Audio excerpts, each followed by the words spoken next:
আল্লাহ রাসূল সাল্লাল্লাহু আলাইহি ওয়াসাল্লাম একবার ওয়াজ করতেছেন, সহিহ বুখারীর বর্ণনা। আল্লাহর হাবিব সাল্লাল্লাহু আলাইহি ওয়াসাল্লাম বললেন, ইন্না মিনাশ শাজারি শাজারা, এক ধরনের গাছ আছে, লা ইয়াসকুতু ওয়ারাকুহা, যেই গাছের পাতা কোনোদিন ঝরে না, পাতা পড়ে না, একটা গাছ আছে। মাসালুহা কামাসালিল মুসলিম, এই পাতার দৃষ্টান্ত মুসলিমের দৃষ্টান্ত একই। হাদিসুনি মা হিয়া, দেখি তো কোন সাহাবী বলতে পারে এটা কোন গাছ। আল্লাহর হাবিব বললেন, এমন একটা গাছ আছে যেই গাছের কোনো পাতা ঝরে না। এই পাতার দৃষ্টান্ত, গাছের দৃষ্টান্ত, মুমিনের দৃষ্টান্ত একরকম। ফাহাদ্দিসুনি মা হিয়া, কে আছো বলতে পারো এটা কোন গাছ? কেউ পারে না।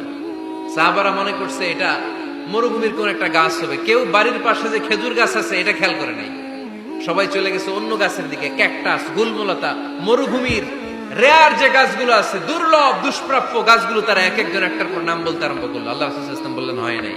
একজন বলে একটা, আল্লাহর হাবিব বললেন হয় নাই।